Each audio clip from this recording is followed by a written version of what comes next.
গাজরের হালুয়া আমরা কম বেশি সবাই তৈরি করতে পারি। আজকে একদম মুখে লেগে থাকার মতো এবং শাহী গাজর হালুয়ার রেসিপি শেয়ার করব। আসসালামু আলাইকুম এভরিওয়ান।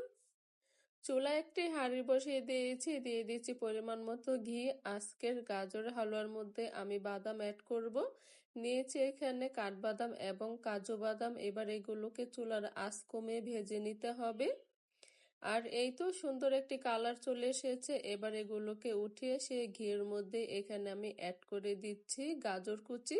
প্রায় আধা কেজির বেশি পরিমাণ গাজর এখানে আমি গ্রেট করে নিয়েছি। এবার চুলার আঁচ কমিয়ে এই গাজরটাকে ঘিয়ের মধ্যে ভেজে নিতে হবে, তাহলে গাজর গায়ে যে এক্সট্রা স্মেল আছে সেটা কিন্তু চলে যাবে।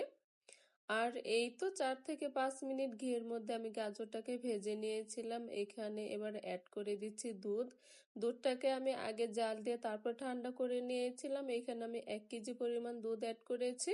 আরেকটি কথা, দুধটাকে জাল দিয়ে আমি কিন্তু প্রায় আধা কেজির পরিমাণ করে নিয়েছিলাম। অবশ্যই এখানে ঘন দুধ অ্যাড করতে হবে।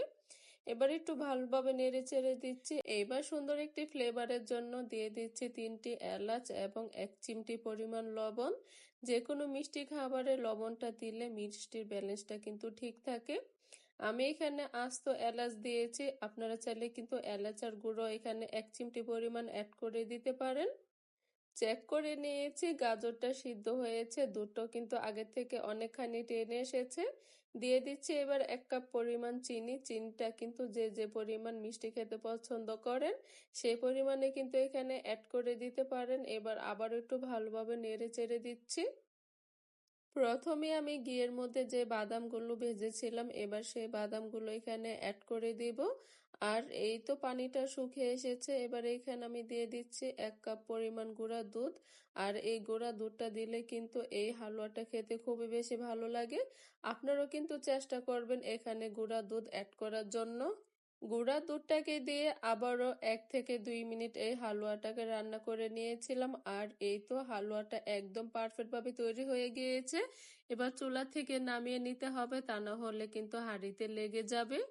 এরই মাঝে তৈরি হয়ে গেল গাজর দিয়ে মুখে লেগে থাকার মতো গাজরের শাহী হালুয়া রেসিপি।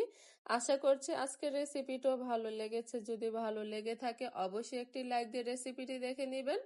আজকের মতো এখান থেকেই বিদায় নিচ্ছি। সবাই ভালো থাকবেন, সুস্থ থাকবেন। আল্লাহ হাফেজ।